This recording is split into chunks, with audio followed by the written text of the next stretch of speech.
Assalamualaikum warahmatullahi wabarakatuh. Sebelumnya izin memperkenalkan diri, nama saya Muhammad Ihsan. Kali ini saya ingin membahas perbandingan budaya politik dan iklim demokrasi Amerika Serikat dan Indonesia. Sebelum itu, saya ingin menjelaskan apa itu budaya politik dan apa itu iklim demokrasi. Budaya politik. Budaya politik salah satu tema ilmu politik yang sangat menarik dan tidak pernah habis-habisnya untuk dikaji. Bukan saja karena budaya politik merefleksikan pola perilaku suatu masyarakat dalam kehidupan bernegara, namun karena budaya politik juga dapat mencerminkan suatu sistem nilai bersama suatu masyarakat yang memiliki kesadaran untuk berpartisipasi dalam pengambilan keputusan kolektif dan penentuan kebijakan publik untuk masyarakat seluruhnya. Dalam era globalisasi, budaya politik dalam suatu negara seringkali ambivalent dan cenderung mencair. Globalisasi juga mendorong masyarakat dunia lebih perhatian terhadap kultur masyarakat lainnya, maupun berbagai aspek perbedaan budaya. Banyak ahli berpendapat bahwa kemajuan suatu negara ditentukan oleh sikap dan budaya rakyat atau warga negaranya yang terbiasa berperilaku demokratis, kritis, dan partisipatif. Hal ini merupakan salah satu indikator determinisasi di mana suatu negara dapat dikatakan negara demokratis. Perilaku demokratis merupakan pencerminan dari budaya politik nasional atau negara. Suatu masyarakat membutuhkan budaya politik yang kuat agar dapat memajukan stabilitas negara tersebut. Dalam setiap masyarakat, terdapat budaya politik yang menggambarkan pandangan mengenai proses politik yang berlangsung di lingkungan internal. Tingkat kesadaran dan partisipasi masyarakat menjadi hal penting untuk mengukur kemajuan budaya politik yang sedang berkembang. Budaya politik merupakan bagian dari kebudayaan masyarakat dengan ciri-ciri yang lebih khas.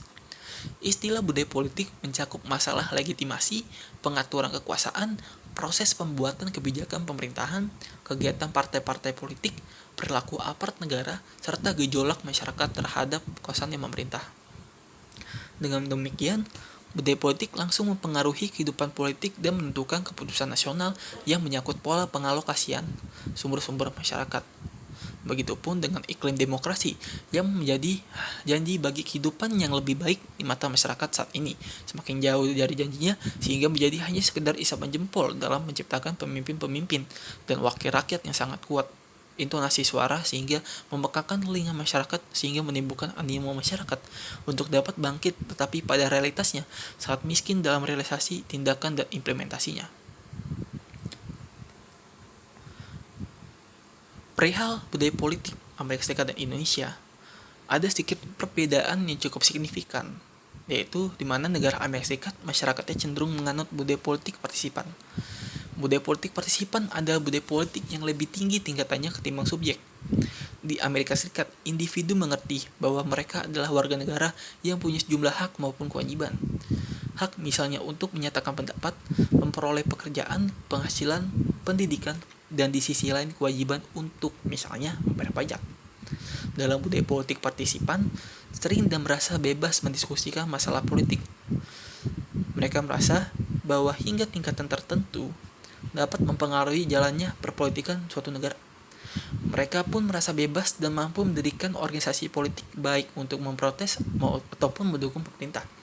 Jika tidak mendirikan organisasi politik, mereka pun banyak bergabung ke dalam organisasi sukarela baik bersifat politik maupun tidak.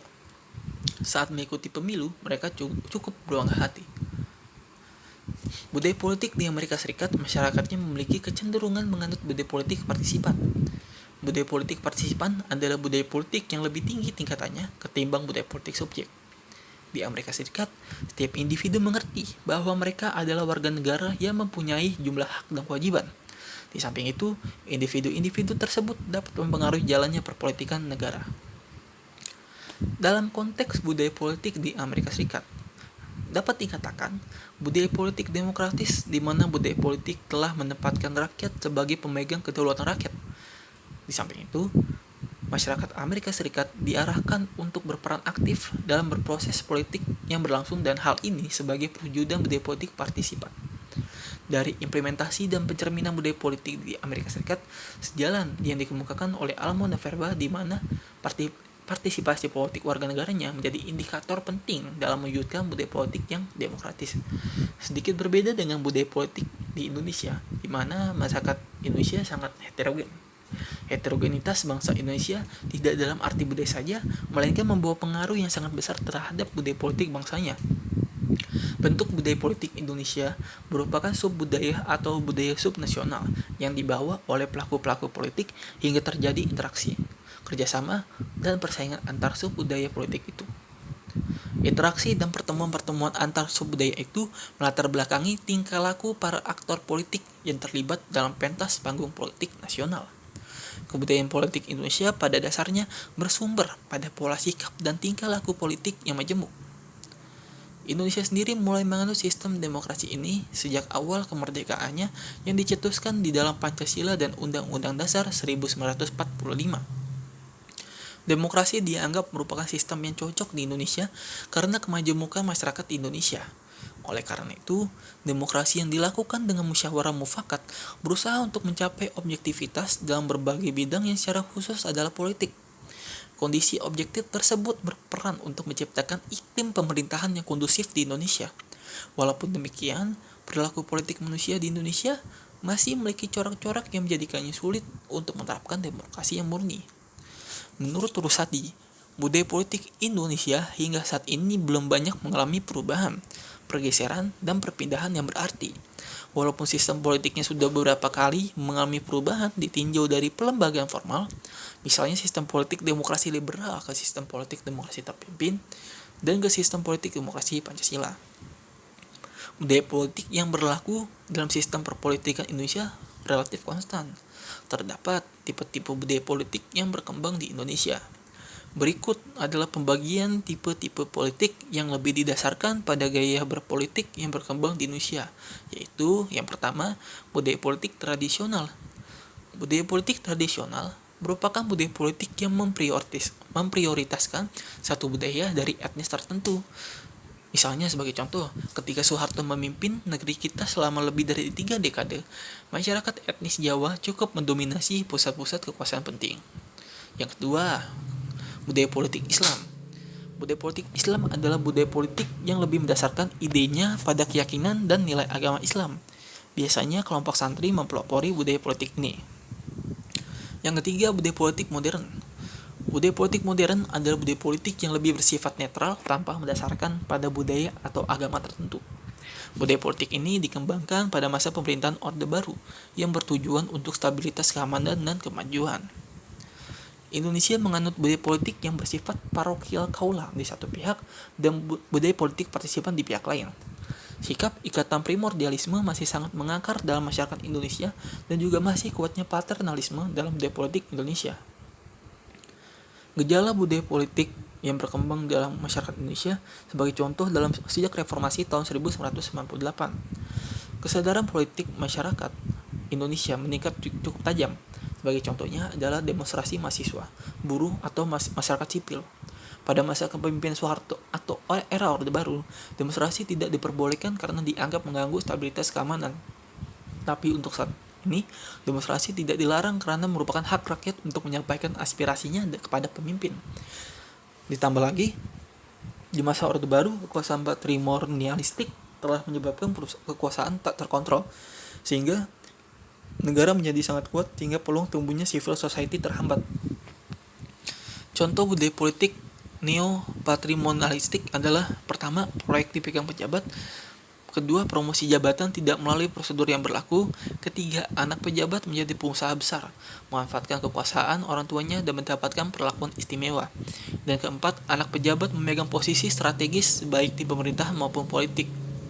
Di era reformasi sekarang ini, sistem politik Indonesia mengalami perkembangan yang cukup bagus dan lebih demokratis dalam melibatkan partisipan dalam berbagai macam kegiatan politik seperti pemilu langsung dan memilih wakil rakyat. Indonesia menganut budaya politik yang bersifat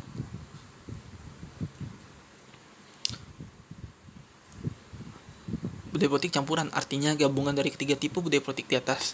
Hal ini disebabkan karena adanya beberapa ciri dan masyarakat Indonesia seperti adanya budaya dan beraneka ragam. Dan karena Indonesia memiliki budaya sendiri-sendiri, selain itu kecenderungan masyarakat Indonesia yang masih kuat ikatan primordial yang dikenali melalui indikator berupa sentimen kedaerahan, kesukuan, dan keagamaan. Perihal iklim demokrasi di Indonesia sudah berjalan dengan baik. Namun nyatanya demokrasi Pancasila belum juga menghasilkan keadilan dan kesejahteraan untuk para rakyatnya. Dengan keadaan Indonesia saat ini yang dinilai akan jauh lebih baik, malah sebaliknya. Indonesia terus mengalami kemunduran baik dalam bidang politik, ekonomi, dan sebagainya. Negara Indonesia masih memiliki masalah yang banyak dan masalah yang dihadapi memang berat. Tetapi apabila tidak adanya ketegasan dari pemerintah, maka masalah akan bertambah sulit dan kepercayaan masyarakat pada kinerja dan efektivitas pemerintahan akan semakin berkurang. Hal yang terpenting bagi keselarasan kondisi Indonesia adalah berdasarkan musyawarah dan mufakat. Masalah yang dihadapi Indonesia misalnya saja, warga Manggarai yang tempat tinggal mereka tergusur karena perluasan jalur kereta. Kalau kita bicara soal kemanusiaan, pelanggaran hak asasi itu terjadi sejak dulu dan tidak ada keadilan sama sekali. Terlebih, dalam sejumlah kasus, pemerintah belum mampu mengungkap para pelanggar HAM dan memberikan keadilan para korban. Rakyat yang belum sejahtera juga contohnya. Dikarenakan ketimpangan ekonomi di negara ini masihlah tinggi, rakyat Indonesia yang belum mendapatkan pekerjaan dikarenakan mudahnya perusahaan merekrut pekerja dari luar negeri. Akibatnya, banyak rakyat yang menjadi pengangguran. Ditambah banyak pemimpin dan politisi yang sering melupakan kewajibannya untuk memimpin negara. Mereka lebih mementingkan diri sendiri dan keserakahan, akhirnya mereka nekat menjadi koruptor. Indonesia bisa dikatakan saat ini telah kehilangan nilai-nilai luhurnya. Hal ini bisa dilihat dari segala sesuatunya diukur dengan uang. Pemerintah yang tidak adil dan tidak tegas seperti ini membuat rakyat bertindak seenaknya sendiri dengan berdemonstrasi menuntut keadilan dan berbuat onar dengan merusak fasilitas umum, bertindak kekerasan karena kekecewanya terhadap para pemerintahannya yang dijalankan di saat ini. Menurut saya, iklim demokrasi Amerika Serikat sedikit lebih baik pada Indonesia. Walaupun di mata dunia tidak hanya negara demokrasi, tetapi negara dengan militer terkuat. Sampai saat ini, militer Amerika Serikat masih menduduki peringkat nomor wahid dunia berdasarkan indeks yang dirilis Global Fair Power. Namun beberapa kebijakan baru yang diterapkan oleh Presiden Donald Trump, seperti membangun dinding perbatasan dan kebijakan senjata api, membuat demokrasi Amerika Serikat dipertanyakan. Terlebih tahun 2020, Amerika Serikat kembali akan mengadakan pemilihan presiden. Dari titik ini, tak sedikit warga dunia khawatir dan bertanya-tanya, bagaimana demokrasi Amerika Serikat saat ini. Lex sendiri juga pernah menjadi seorang ekonomis agensi Amerika Serikat untuk pengembangan internasional di Indonesia. Analis perencanaan di sebuah perusahaan percetakan internasional di New York, relawan pasukan perdamaian Amerika Serikat, dan penulis aktif di laman Brookings, organisasi kebijakan nirlaba publik yang berfokus untuk menerbitkan hasil riset untuk mengatasi masalah sosial di tingkat lokal, nasional maupun global. Lex membagi Amerika Serikat ke dalam dua wilayah politik besar. Pertama, wilayah konservatif, yang kedua, liberal.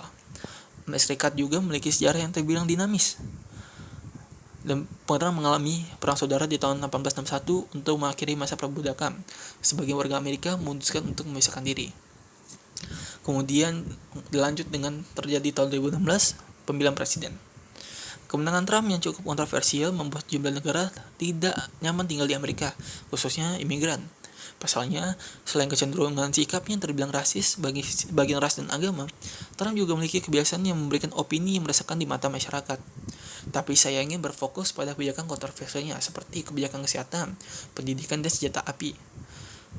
Kebijakan Obamacare diisukan akan dicabut. Demikian juga uang pinjaman untuk siswa. Dan untuk senjata api, ini yang tidak masuk akal. Setiap rumah memiliki senjata api untuk melindungi diri dari penjahat. Namun yang seringkali terjadi justru bahwa senjata api ini tidak digunakan untuk melindungi diri. Tidak jarang mendengar berita suami membunuh istri, anak menembak mati orang tuanya, dan lebih parah lagi senjata api taktis yang dibawa ke sekolah oleh anak sekolah beberapa waktu yang lalu. Ditambah lagi, juga demokrasi liberal Amerika Serikat gagal menghalangi terjadinya ketimpangan pendapatan yang parah. Selama 40 tahun, gaji buruh mengalami stagnasi, sementara 20% penduduk lainnya mengalami kekayaan yang meningkat pesat. Pada tahun 2019, hanya ada 17% Amerika Serikat yang percaya bahwa pemerintah berjalan dengan baik. Ambruknya demokrasi Amerika Serikat merupakan ancaman bagi masa depan demokrasi di negara-negara berkembang. Ditambah lagi, dengan meningkatnya keinginan sebagian masyarakat untuk mendapatkan pemimpin yang otoriter menjadi ancaman yang cukup serius. Hal ini membuka peluang bagi negara-negara berkembang untuk berubah menjadi otoriter dan menjangkram marketnya. Jika demokrasi di negara besar goyah, maka tidak menutup kemungkinan negara hal ini terus terjadi.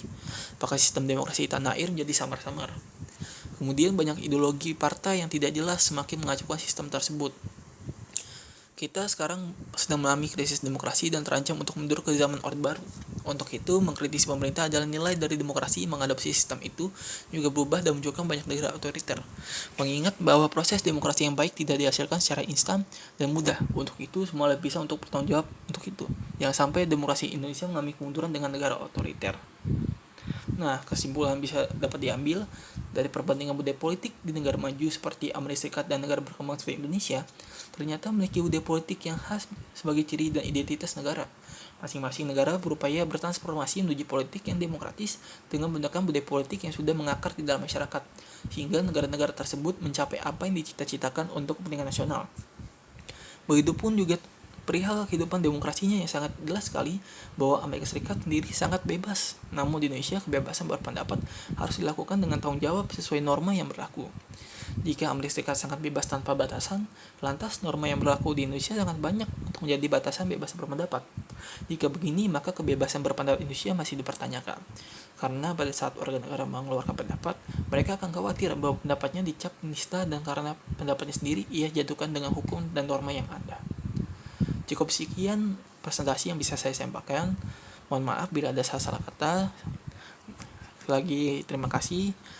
Wassalamualaikum warahmatullahi wabarakatuh.